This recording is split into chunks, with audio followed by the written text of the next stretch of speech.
What's up, you guys? Sean Ross Sapp here for the Fightful Wrestling Podcast, February 15th edition. As always, guys, subscribe to us, YouTube, iTunes, Stitcher. Visit Fightful.com, FightfulMMA.com, FightfulWrestling.com. We got all your wrestling and MMA news. And we also have the man who created Fightful.com.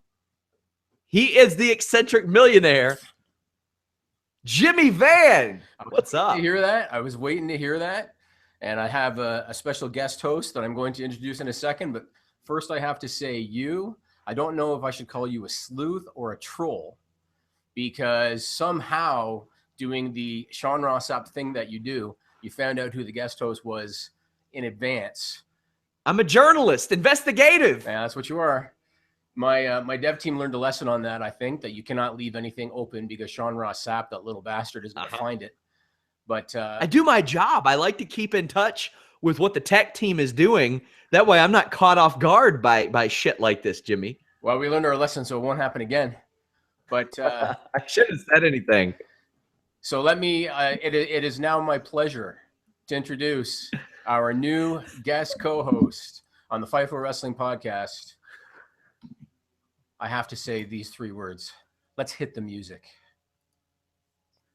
I hope it doesn't work. Oh, no. We're going to get our podcast pulled. No! Everybody's got a price. Beautiful. This is embarrassing. There we go. Now, there is a story. There is a story behind this. Now, I guess the first thing I should say, anybody that might be listening to this on iTunes or Stitcher, and pardon me because Nigel is fixing the audio right now. Anybody that might listen to this or iTunes or Stitcher, you don't know what just happened because you can't actually see anything. So for the last couple of weeks, Buddy here, Mr. SRS, has been referring to me as the eccentric millionaire. And so I thought it was only logical that if I'm going to roll with this thing, I might as well go the extra mile. So we got ourselves a life-size cutout of Virgil. And as I'm sure you can imagine, these things are not exactly available for retail. We good? I think so. Thank you, sir. Yeah, no problem. These things are not exactly available for retail. And so my dev team, Shocking. Yeah, I'm sure. My dev team had to actually get this made. But it turned out pretty good, I think. I think it turned out all right. Turned out pretty well. Now, here's the thing. It probably would have been cheaper to fly Virgil to stand him behind you. Well, why don't you go ahead and tell everybody what you told me off the air a minute ago. So I sniffed this out because I am an investigative journalist. I still do have those skills, you guys. I think you stumbled upon it accidentally by luck. That's what I think. Nah. When I'm not editing, I do a little sniffing.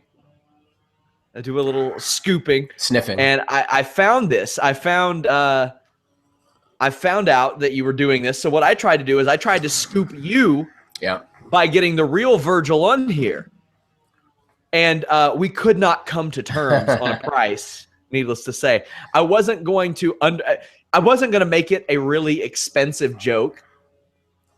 Right. So right. I'm not an eccentric millionaire. I can't do that. Yeah. I mean, well, it's like we talked about off the air. So with all due respect to Mike Jones, he is setting up shop in Subways. And yet his price was too expensive to do a 20-second cameo on this. I think we made the right choice with this. If you look at, so this gentleman's going to stay here. I might get another one in the weeks to come to go over on this side over here. Ooh, really? And maybe we'll dress him up a little bit as the weeks go by too. We'll see how that goes. So he's permanent. He's not going anywhere. He's staying right there.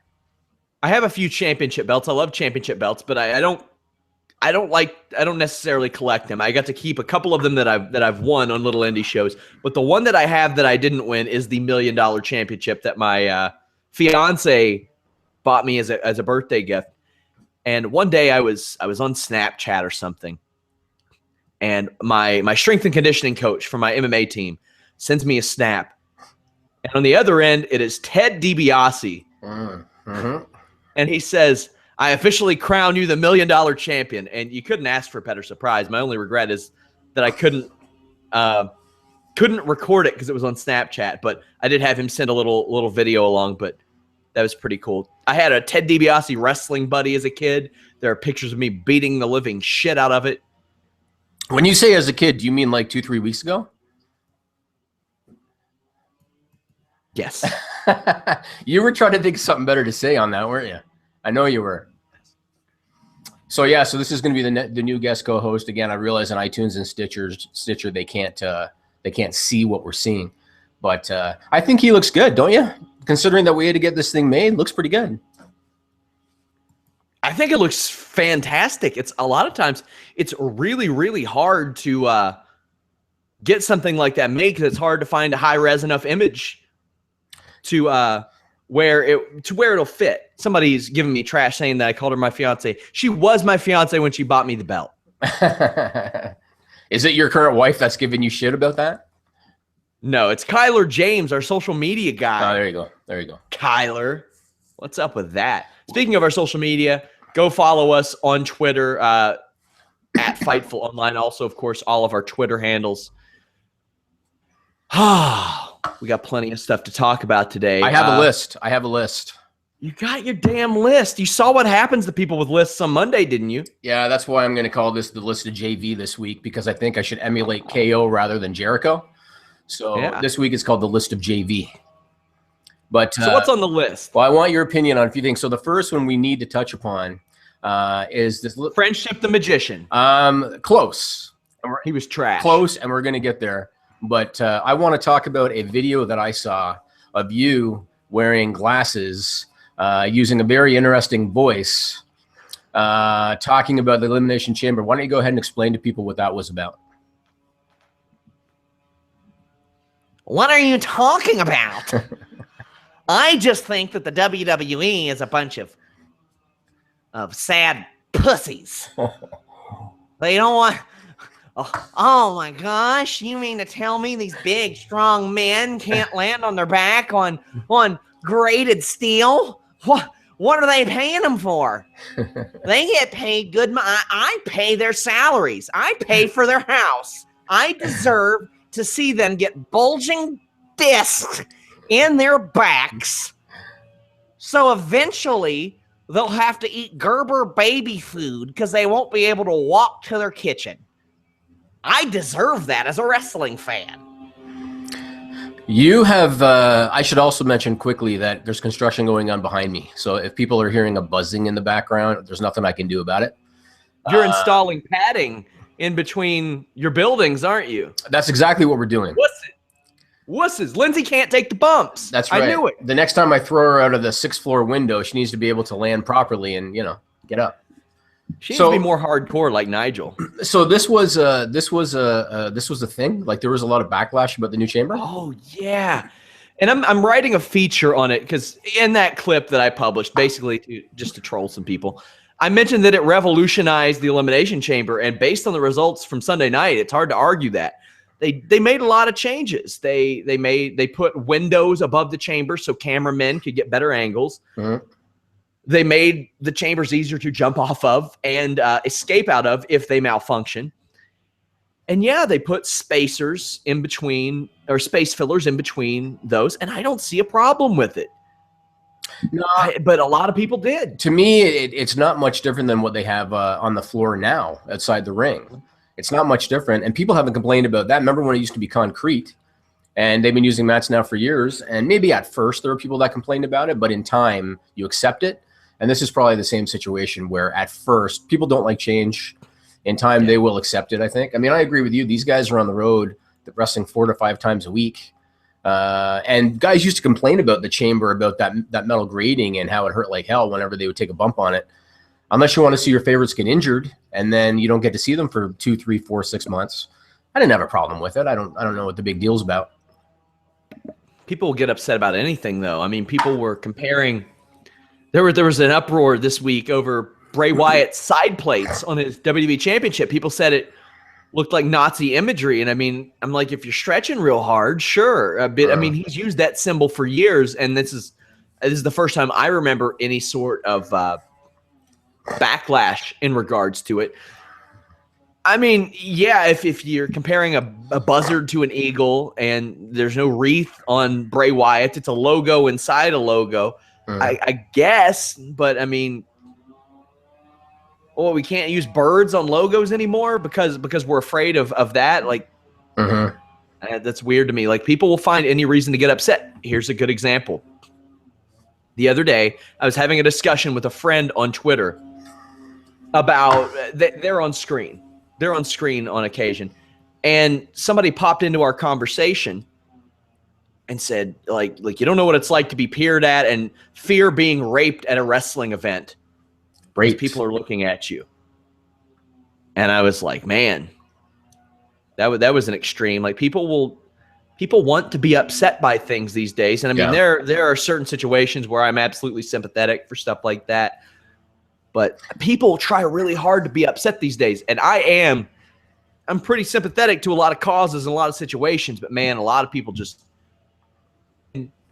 I see a lot of that stuff because we have a wide array of people that contact us with this stuff. Sure. I mean, we've talked about it. I don't think people are trying to get upset. I think people are upset because I think that people are just miserable in their own lives and they want to bring everybody to be upset. Yeah. Well, they want to bring everybody else down with them. And you and I have joked about some of the people on YouTube that make comments about our podcast shows, and they make ridiculous comments. And I have no problem with it. I have no problem with it because my life's going good, and clearly theirs is not. And so I have no issues with that stuff. People need to get happiness in their life, Sean. Get happiness in their lives. Should I read some of them? Leave it for another day, not today. Oh man, I'm going to collect them.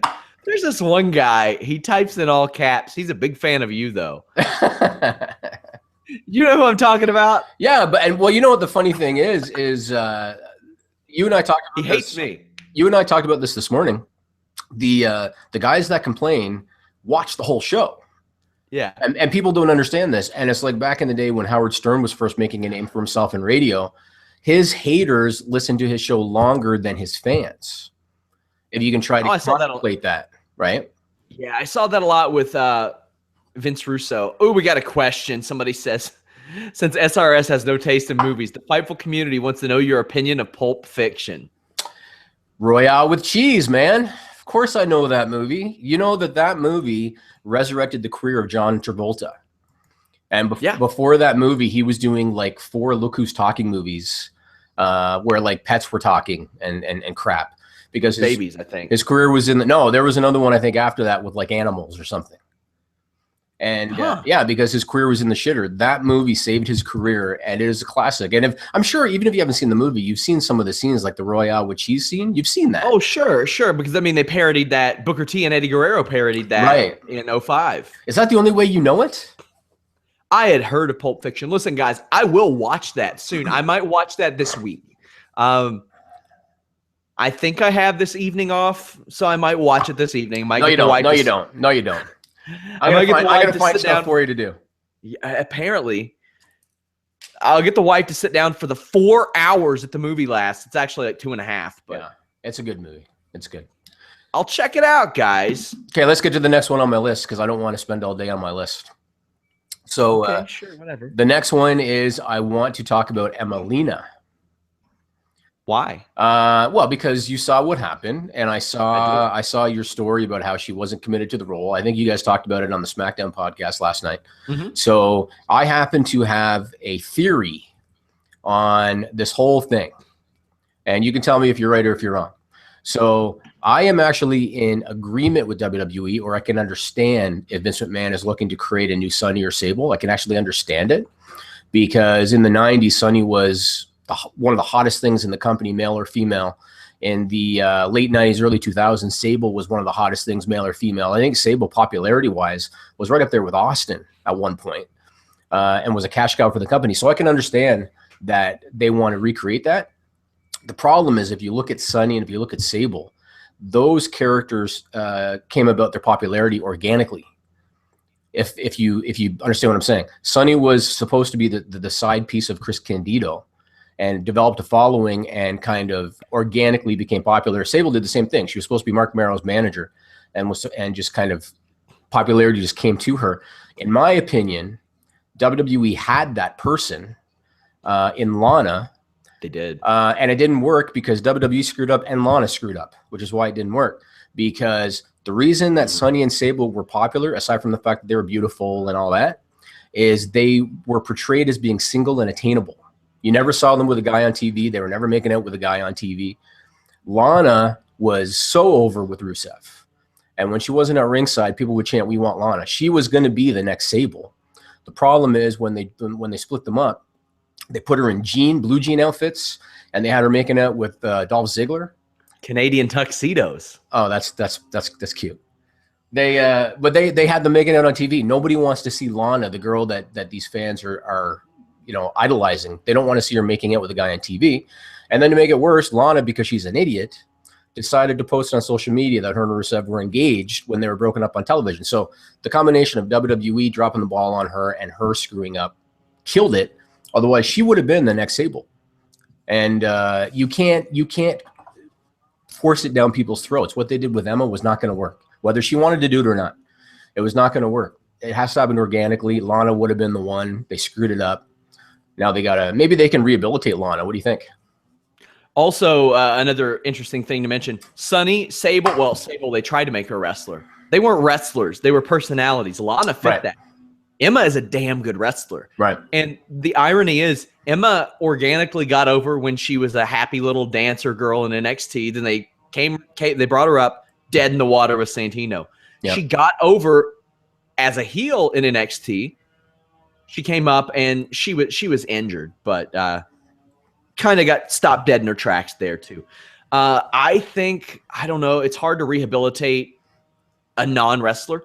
Like we saw them rehabilitate Bray Wyatt in a couple nights. 2 wins over John Cena will do that. Naomi, which I mean, as somebody pointed out on Twitter to me, she never really was buried that much. She was just had stop and start pushes, but was never jobbed out to a crazy degree. It's hard to rehabilitate Lana without also rehabilitating Rusev because you have to get the sympathy on Lana from Rusev. And if it leads to an all-time bad angle like it did with Dolph Ziggler and Summer Rae, you got to wonder how that'll work because they did mess up there because instead of making her go single and be that attainable person, she went right to Dolph Ziggler, who on TV had portrayed one of the most pretentious douchebags in history. Yeah, but they also the business suits is partly what got her over. Because people like to see her in the tight business suits and her hair in the bun. And she used to come out and do that little spin on stage. That got over. And when they suddenly put her hair down, put her in blue jean outfits, had her making it with Dolph Ziggler, you literally could think of, okay, what's the worst way that we could kill Lana dead? What's the worst way we can do it? That was the way that you kill Lana dead. So maybe if they put her back in the business suits, they would have to do it slowly over time. But maybe if they put her back in the business suits, put her hair back the way it used to be, and then start to create that sympathy like you're talking about, maybe 6 months down the road, they can rehabilitate her, but they really screwed up because she was going to be, you could see it with the crowd reactions. She was going to be the next big female star, and they just, her too, the company and her both messed it up. Brandon Howard has a great article up on Fightful.com. Go over to features under Brandon Howard, and he mentions that WWE likes to do the thing where the brand is over more than the individual. Yeah. And almost it's like if an individual is getting over too much, they just cut the legs off. That's weird to me because it's just weird to me, but that's what they want to do. Well, they've been doing that for years, and you know why they do that. They do that so that they don't feel like they're locked down to any talent. They want to be able to say WWE is coming to town, not I'm trying to think of a big star. John Cena is coming to town. They want to say WWE is coming to town. And UFC is doing the exact same thing. UFC doesn't want to say Conor McGregor's coming to town. They want to say the UFC is coming to town. So I can understand why they'd want to protect their brand and not be locked down to a talent. But we've seen at the same time when you don't have those bankable stars, you're not drawing. Doesn't matter if you're WWE. What's next on your list? Okay, I want to talk about the Festival of Friendship. That was phenomenal. Now, I don't care if you are a fan of Chris Jericho or if you're not a big fan of Chris Jericho. And I'm not a huge Chris Jericho fan. But how can you not watch that segment and say that Chris Jericho is right now the most entertaining guy on the roster, bar none, bar none. Like no one touches him right now. When he came out with the little smile and doing the little jig on the ramp, he was, and the whole segment was good. right down to the end of it when he was telling Kevin Owens about how you're my brother and I love you and I got your back. And he said it in such a way that you believed him. Like it was fantastic. And I loved the swerve at the end too. When he pulled at the KO list, I thought that was great. I realized that there's a lot of negativity. Anna's crying. Alex is crying. People don't want to see them broken up. But that was a great segment. That's up there with the Rockers breakup for me. And I think it takes a big, fat, creamy dump all over This Is Your Life, The Rock. Because I hated that segment. I thought it was terrible. I agree. This was entertaining. It was wonderful. I do the WWE YouTube rankings every Monday or every Tuesday and Wednesday covering Raw and SmackDown. What that does is it gives you a more isolated look at what segments people are going out of their way to watch. It's not really indicative of like overall viewership, but it does show you what people are willing to go out of their way to watch on their own. And 2 segments from that did over 1 million. That's unreal. They're very lucky in WWE. If one segment of anything does over 1 million each week, 2 out of that did 1 million, and then another one did 500,000, which is very strong numbers. And Kevin Owens, I think, is very underrated. I think that people underrate his ability to be the kind of like the serious guy in a segment like that, and everything from his facial expressions to that look as Jericho said, why is my name on it? From Jericho delivering that heartbreaking line, right, to that look on Kevin Owens' face, that was marvelous. It was excellent. The whole thing was excellent. If they could deliver stuff like that every week, I think you said that the third hour of Raw was one of the best third hours of Raw in forever, and you're right, because it was great. And too bad they have to shit on the first 2 hours to get to hour 3, but that was good. Is Ellsworth's Hog on your list? No, but I know he's on yours. Why wouldn't he be? You got to respect the Hog. I think you love the Hog, and I'm a little concerned. Who wouldn't? I'm a little concerned for you. What's wrong with that? You're respecting the Hog. You're a married man. You shouldn't be looking at Ellsworth's Hog. I don't look at it. They cover it up too much. And you would know because you're looking. They got to unveil it. It's like you can't put it over on TV for all these weeks and just not pay it off. Okay, I think we need to move on from the Hog. I have one more thing on my list. The Hog will not be silenced. Respect the Hog. Yeah, I know you don't want to silence the Hog. You want to unleash the Hog. So I got one more thing on my list, and this is MMA related. But as we've talked about before, even though this is the Fightful Wrestling podcast, whenever anything in MMA comes up that I think wrestling fans would find interesting or that I can tie into wrestling, I want to bring it up. So I want to talk about George St. Pierre. And I want to talk about it because for me, it's very reminiscent of WWE around WrestleMania time every year. To me, it's right. You understand what I'm saying? I do. So anybody that doesn't follow MMA, up until maybe 6 months ago, the UFC's 2 biggest stars that drew money, big money, were Ronda Rousey and Conor McGregor. They were the 2 biggest. No one else was really close. And Ronda Rousey lost her last 2 fights and is probably done. And that means Conor McGregor is the only guy that can draw 7 figures on a buy rate on a pay-per-view. The problem is Conor McGregor knows this, and he's become a real pain in the ass to the UFC because he knows it, and he's threatening to do a mega fight with Floyd Mayweather outside the UFC, and he wants a higher guarantee on a fight. So now the UFC, I think in desperation, and I think because they don't want to be handcuffed by one talent, has come to terms with George St. Pierre, who they had been negotiating with forever, and they could never get over the hump of that sponsorship problem. But clearly they did to bring him back. Tell me if I'm running wrong. When I heard about this today, about how they brought GSP back, I thought about WrestleMania and about how every year they got to bring back Brock Lesnar and The Undertaker and The Rock, and they got Goldberg this year because WWE has not successfully created needle movers outside of John Cena. Just like the UFC now has not been able to create needle movers outside of Conor McGregor. Like I see a correlation between those 2 things. I do too. And Ronda Rousey may never come back. Mm-hmm. Conor McGregor said he's taken off at least until May. Now he's saying maybe early next year if I can get this fight with McGregor.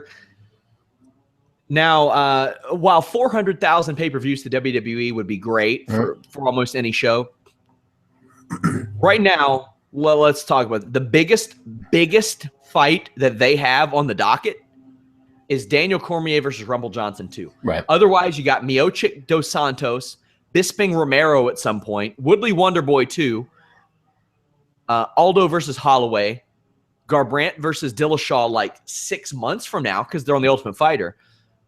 Durandamy, maybe Cyborg if she isn't suspended for a long time, and Holly Holmes trying to overturn that fight. Amanda Nunes versus who the hell, Shevchenko, and Joanna versus Andrade. None of those fights do over 400,000 buys, except for maybe. Even Cormier Rumble's not going to do that well either. They'd be very lucky to do that. That's kind of like Dean Ambrose and Baron Corbin headlining a pay-per-view.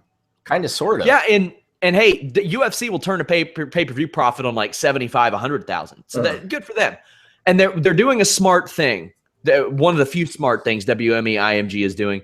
They're doubling up their shows. They're putting like 2 or 3 title fights on each show to entice more people to buy it. But when you're letting your top 5 guys, like top 5, top 10 talents walk right out the door, that doesn't bode well for building new talents. It came out today, Kyoji Horiguchi's contract with the UFC expired.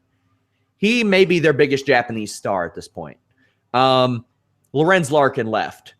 There's a lot of guys that are doing. Misha Serkinov, a guy that Showdown Joe knows, could be instrumental in Canada and Russia or Europe. It's weird. Sorry, I was going to say we don't have to go too in depth about the fighters because the wrestling fans don't care. But the point of this is bringing GSP back. Yeah, is I think them saying, "Oh God, we have let a lot of these up and comers go." Yep. Our pay-per-view, our champions right now aren't the big pay-per-view draws. Also, our business in Canada hasn't been as hot. It used to be the Mecca. It used to be the hottest thing. They kill 3 birds with 1 stone in that. They kind of take some of that attention away from all the guys they've lost that they've let walk. They get big business back in Canada. They get a pay-per-view draw. I mean, he might not even contend for a title. They may have GSP on a show and put – if I were them, I'd put a Tyron Woodley or a Max Holloway on that show. Let people know who they are. I mean, if you look a year down the road in WWE, because a year down the road, you probably don't have Goldberg. You probably don't have The Undertaker. You probably don't have Brock. Cena, I'm sure he's going to hang around part-time. But if you go a year down the road, who's going to fill those spots for WrestleMania when those guys are no longer there? UFC's kind of in a similar situation because Anderson Silva's no longer a big draw. Ronda Rousey's gone. John Jones hasn't been able to get to that level. GSP could come back and shit the bed because he hasn't been there in 3 or 4 years. It's a tough situation, and I think it goes back again to both companies, WWE and UFC. They don't give their guys enough enough leeway to try to become their own stars and to try to build names for themselves. Yeah. UFC, I think, is more flexible than WWE is. But they still handcuff them way too much, and you're seeing it now because now they're struggling to create new stars, both companies. Well, look at the situation. GSP asked for a certain amount. He said no. The aforementioned Misha Serkinov Dana White told everybody that would listen that this guy was a flake because he asked for more money off of 3 or 4 fight win streaks. So I don't know what that says. Yeah. What's next on the list? You know what? I have nothing else except... Nothing. Except, did you ever think you would see the McMahon family in the Oval Office in your lifetime? Yeah, I feel like I just thought that would happen somehow. Holding a picture of Trump shaving Vince's head in the Oval Office. Didn't think I'd see that. Unbelievable. It's unbelievable to me. What a world we live in now. Man, did you see this Revival Young Bucks Twitter battle? I did not. We have an article up on Fightful.com. They were going at it. The Revival is the no flips, just fists guy, that team, and the Young Bucks are the exact opposite. Yep. And the Revival gave Young Bucks, they ribbed him a little bit about it, and the Young Bucks replied with their Pro Wrestling Tees reports, which is, they sell 1 million shirts. And Dash Wilder says, "Damn, 6 shirts, you all retiring soon?" And Matt Jackson said, "Probably around the time you guys get called up, so not anytime soon." How did it start? How did that begin? Scott Dawson said something, like he posted a picture of their cool moves and says, "Wonder how many stars this will get us," which is a shot at how many stars Wrestling Observer's Dave Meltzer rates Young Bucks matches. Right. Which To be fair, I think he rates Revival matches pretty generously as well because they're fantastic wrestlers. But I think it's just ribbing. But these two guys have been admonished, Dash and Dawson have been admonished by talents before, by veteran talent about maybe some of their social media stuff. But I think if you're a heel, what the hell's wrong with that? I think if it was me, I would get clearance with the office before I did that. That's because, and especially when you look at how WWE is now, I mean, stuff like that just means that they're not going to get called up, or they're going to get called up 6 months later. So we're in a world now, unfortunately, where the companies hold all the cards, really. Yeah. Unless you're a John Cena or Roman Reigns. Otherwise, you don't have a whole lot to, you don't have a whole lot going for you in terms of stroke with the office. It is what it is. It's unfortunate, but it's reality. Yeah. Of course, you guys can check out all these awesome Off the Tracks with A-Train. I love assigning ridiculous stuff to Alex because, we are a bit of a different site. We like to cover some things that other websites wouldn't touch, at least in depth like that. And Alex is a very, very colorful person. So check that out. We also have Finn Balor showing he's rehabbing his shoulder by doing a demon crawl with resistance bands. Awesome. You excited for a potential Finn Balor return? Oh, I love Finn Balor. Absolutely. I question if they should turn him heel at this point. Although maybe now they have Samoa Joe on the Raw brand. I assume he's going to be on the Raw brand. So they already have Samoa Joe as the new heel. So I don't know. I was a big fan of the Club, and I questioned why they split Styles from the other two. And I thought, well, maybe now Finn Balor can fill that spot. But I guess we'll see. But he's a great talent. He reminds me of Muda. He's like a second coming of Muda with the double entrances. What do you make of Triple H pulling Kevin Owens to the side? He's got Samoa Joe on his side, and then pulls another unconventional looking former NXT guy that he's credited for signing away. Do you think they're doing something here? Like Samoa Joe mentions that Triple H is the guy that gave him the chance when nobody else would. Kevin Owens, I could see that fitting very, very well. And maybe this Kevin Owens, Chris Jericho thing, like he does this begrudgingly, like he didn't really want to do this to Chris Jericho, but did it anyway. How do you think that plays out? I mean, I guess if it did turn out that he jumped Jericho because of that talk with Triple H, I guess I would ask, how the hell did you get that list done so fast? But it makes sense. I mean, I kind of question if maybe Hunter, in terms of storyline, was telling him something about Goldberg. About, we'll get you out of the match with Goldberg or something, because the commentators kept on questioning, why is he turning on Jericho? Why is he turning on Jericho? And I thought, well, are you guys all idiots? Because to me, it was pretty clear. Jericho was the one that gave Goldberg the match with Owens at Fastlane. And so you would think Owens would be pissed off about that. So maybe Hunter is going to leverage Goldberg somehow. But it sure looked like there was a correlation, definitely. WWE's been pretty good at doing cliffhangers and doing little nuances over the past couple of weeks. They've been very, very good at it. And that ain't something I'm used to in WWE.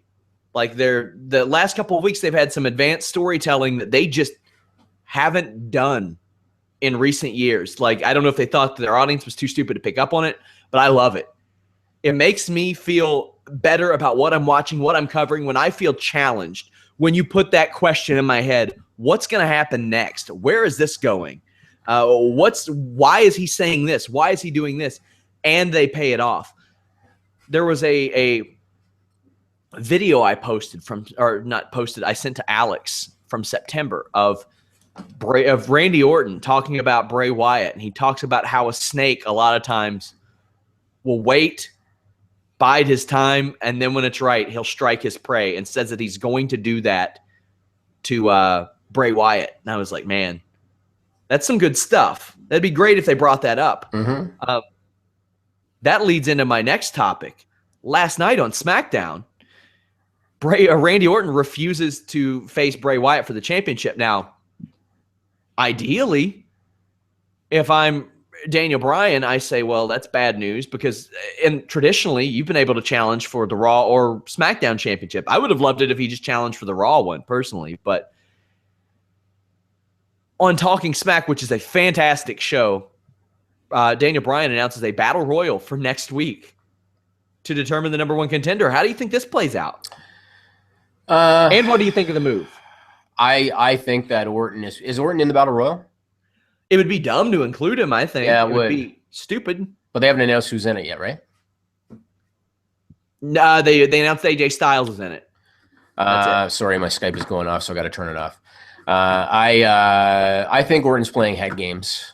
I think, and I mean, after Bray won at Elimination Chamber, Orton came out, had his little thing with the little hoodie, took the little hoodie down. I think he's playing head games. I think that it looks to me like they're going to go babyface with Orton again. Although the fans, I think, want to go with Bray. What do you think about that? Do you think Bray could actually have a shot as a legitimate babyface? I do, especially if he goes back to the whole world in his hands thing that they cut off. And like I said, when they encourage people to do the phone lights and the fireflies thing, it took away from the clapping. People can't clap when they got a phone in their hand, right? And that takes a little audience participation out of it. But I think if you encourage that audience participation, because I mean those were very babyface things that he was doing, right? I could even see Orton run out and whoever the last guy is in the Battle Royal toss him out or something. But I don't think they're changing direction on that. I think it's head games. I actually think they're adding somebody to the match. No, not unless they're going to put Luke Harper in. Nobody else would make sense. I mean, who else aside from Luke Harper would make any sense? I actually really like the idea. I think you and I spoke about it, of having Harper and Rowan go for the tag titles. I would love that. And reestablishing the Wyatt family. I mean, there's money in the Wyatt family if WWE would get their heads out of their asses. And the Wyatt family wins the tag team titles, and Bray Wyatt leads WrestleMania, the world champion, and you have the Wyatt family there. Plus, I think Jason Jordan and Chad Gable can have a phenomenal match with Eric Rowan and Luke Harper. And here's the thing. I love Luke Harper in the ring. I think adding Luke Harper hurts that match. Not at in-ring quality. I think it'd make it a much better in-ring match. But in the perception of your casual fans that are like, this guy gets beat every week. Yeah, I agree. I mean, Harper's a great worker. He's very underrated. Awesome. But yeah, his presence does not help that match at all. It's got to be one-on-one. So I think it's going to stay one-on-one. I don't think that's going to change. Do you ever watch Talking Smack? On occasion, I have a family, as you know, that likes my attention. But whenever I get the chance, I check it out. Fortunately, I keep weird hours. It's must watch for me. I think if that show were an hour, I'd love it. That show, man, Daniel Bryan's worth whatever they're paying him for that alone, because he doesn't care about anything. I noticed they talk relationships a lot on that show. Like Bryan will say straight up that Renee's dating Ambrose. So they're very open about that stuff. There was a funny spot last night where Alexa Bliss did a bot. She was making excuses for losing her match against Naomi. And she's like, I was tired. I was watching TV and the Patriots lost. And this was a week after the Super Bowl and the Patriots won. And Daniel Bryan really let her have it. Oh, yeah. He was like, the Patriots won. You should be happy. And he was like, congratulations. And he said, and Renee is like, stop, Daniel. And he's like, are you kidding? If for 2 weeks I thought the Seahawks lost and then I found out they did, I'd be doing backflips on this table whether I was cleared or not. And then Apollo Crews showed the most personality he's ever had and then showed absolutely none afterwards. Daniel Bryan introduced him on the show and said, hey, Apollo, how you doing? He's like, I'm doing great. Did you hear about the Patriots? And then that was it. Do you still think Bryan's going to wrestle someday? You still think so? Yeah, I think he'll do one more match somehow. Whether it's in the WWE as like a 10-second squash or if he goes to like New Japan and wrestles, I think he has at least one more match. Really? Yep. You think Bree's going to let that happen? Yeah, I do. Do you remember when, like, after that insane Miz promo where he says, go back to wrestling in bingo halls? Yeah. And Daniel Bryan addressed it the next week. He said, well, the Miz had every reason to say that, but if I'm wrestling, it's not going to be a bingo hall. It'll be more like the Tokyo Dome. Right. Yeah. And obviously, people are like, oh, New Japan wouldn't do that. I was like, pardon my French, but are you fucking kidding me? Oh, their guys go out there and headbutt each other full bore. Yeah. Like, you watch a never open weight championship match and tell me there aren't at least 3 people on that roster with brain lesions. Because there are. Yeah. I guarantee you they are. half that roster probably wouldn't be working if they had WWE's medical protocol. Yeah, very possible.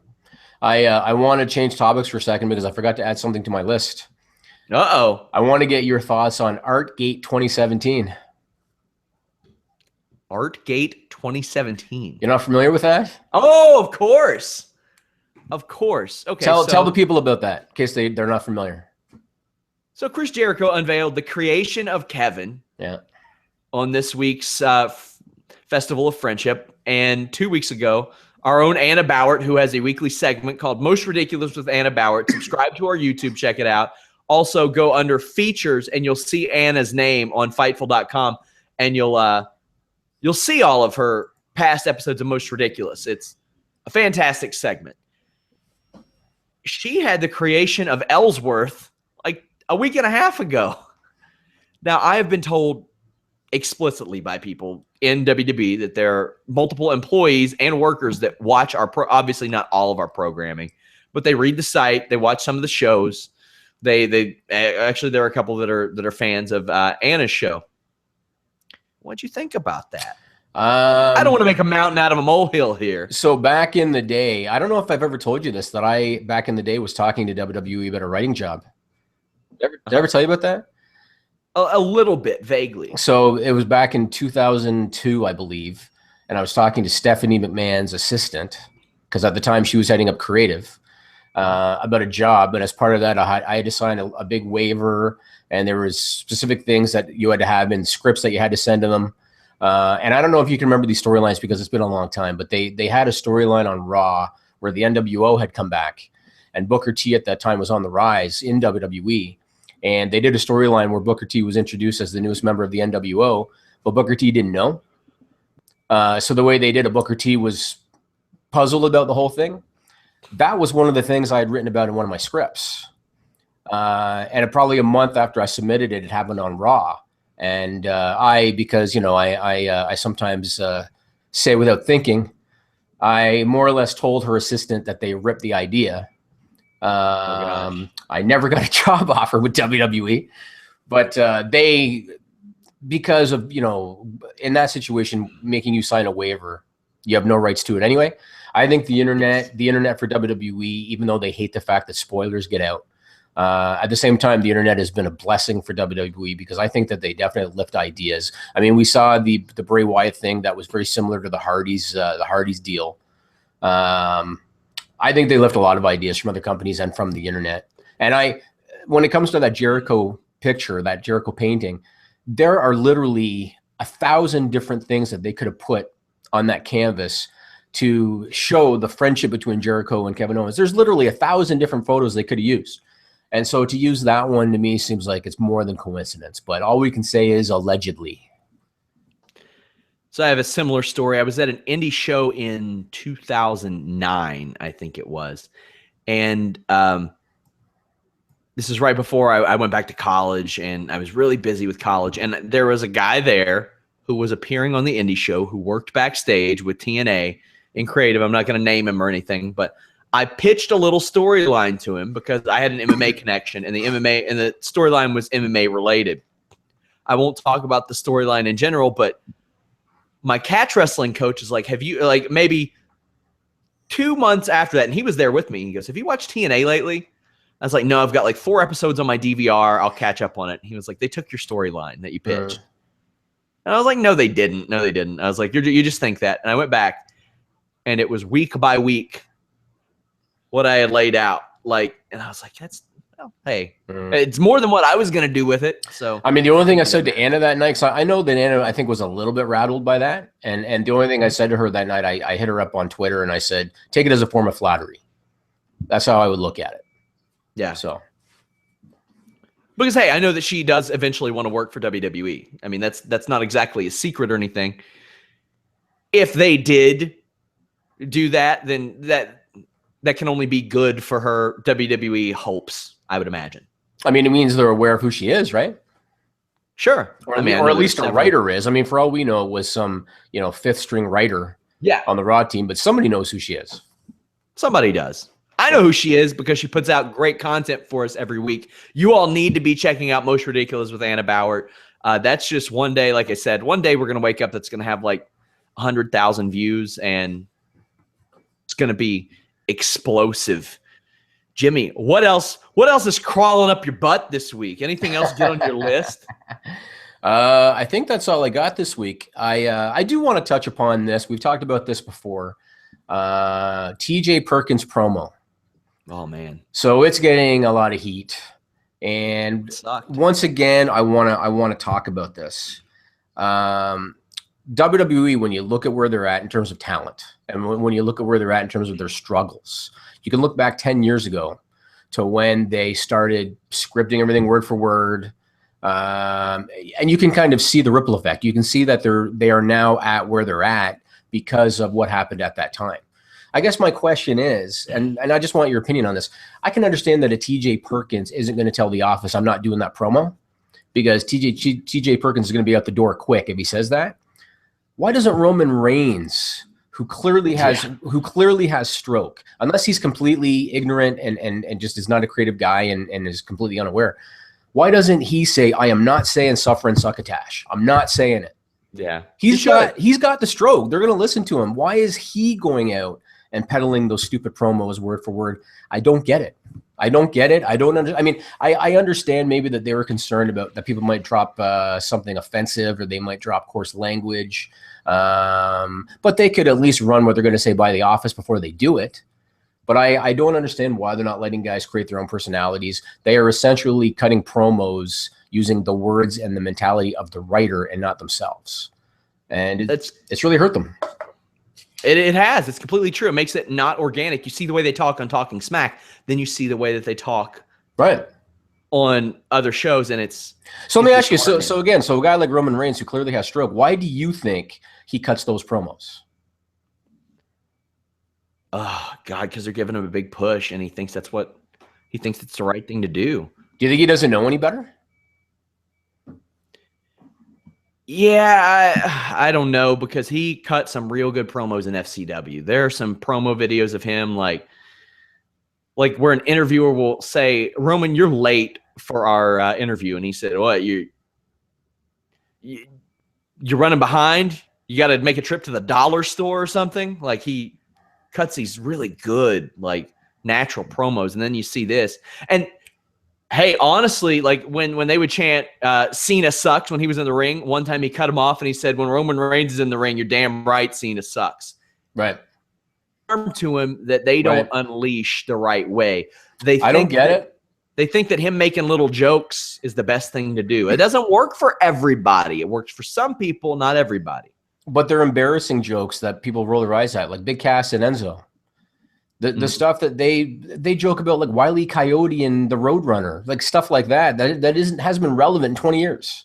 Yeah. It doesn't make sense. I even noticed, I don't know if you caught on Rob Bailey's backstage interview with that Charlie girl before her match. Charlie Caruso. Even her promo, I hated it because she did one of these promos. Have you ever noticed sometimes that the younger talent, they'll do these promos where they pause mid-sentence, kind of like Sean Ross Sapp on the podcast. They will pause mid-sentence, and people don't talk like that. Like, people just don't talk like that. And I do. Okay, fine. Maybe you do. Yeah. But I've always wondered, why do they do that? So why does Bailey, after 3 words, feel the need to pause?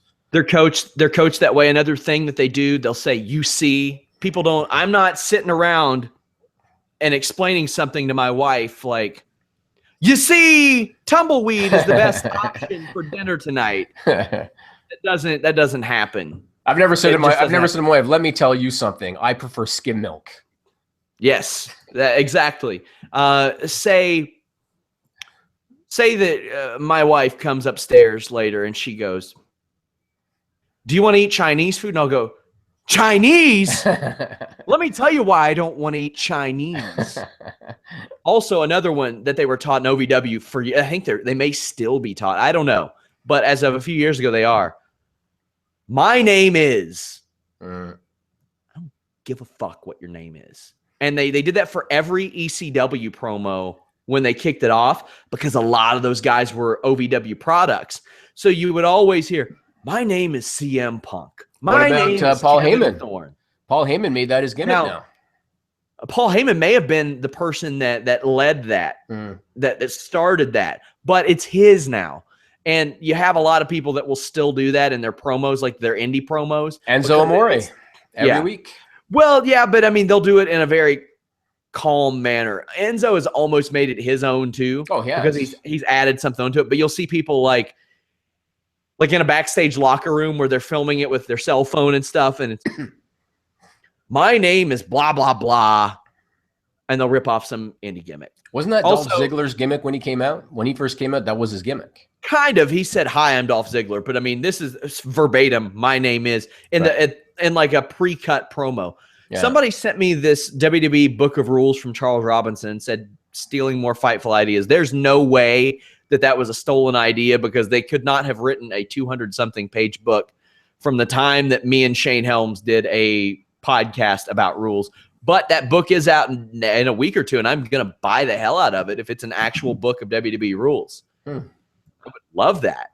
I might review it on the show. Also, somebody says, I think it's Brandon Hughes says, you need to get a cardboard cutout of Ellsworth behind Jimmy so you can have the two biggest hogs in wrestling. How about that?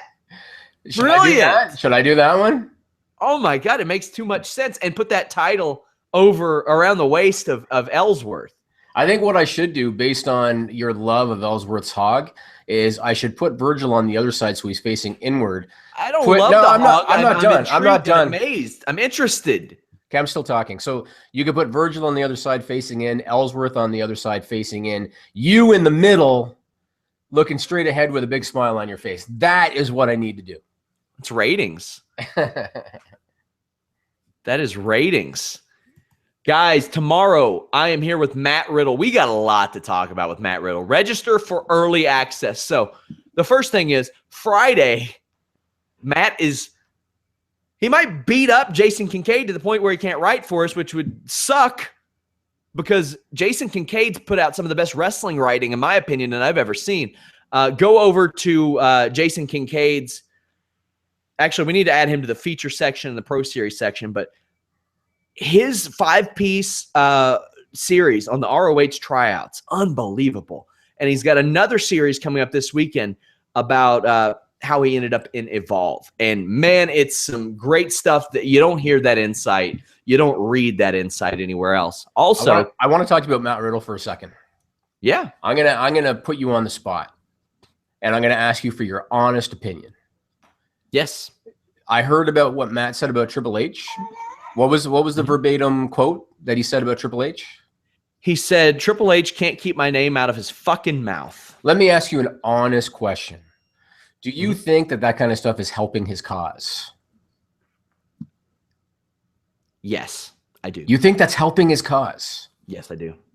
Really? Mm-hmm. You think that Hunter's going to hear about that and be like, I definitely got to sign this? I don't think Hunter will. I think if Vince hears that, I think Vince would love that. I think that's the type of thing that Vince McMahon would love. But isn't Hunter kind of the recruiter? Grab him by the balls. One of those. Isn't Hunter the recruiter now? Vince is kind of, He is, but it's been hard to ignore Matt Riddle. It's getting harder to ignore Matt Riddle. Yeah. I think if I was Matt, I would keep doing what I'm doing in the ring because he's getting a lot of attention, but he might want to chill. Because again, you know how WWE is about this kind of stuff. You might want to chill on that a little bit. Did you see the promo though? Did you see that promo? Did not. Oh man, it is so good. It's good, yeah. Like, he has the upside, I think, the potential. Had they made RVD like not their top heel, it's hard for me to believe he'll be the main guy they put all their eggs in.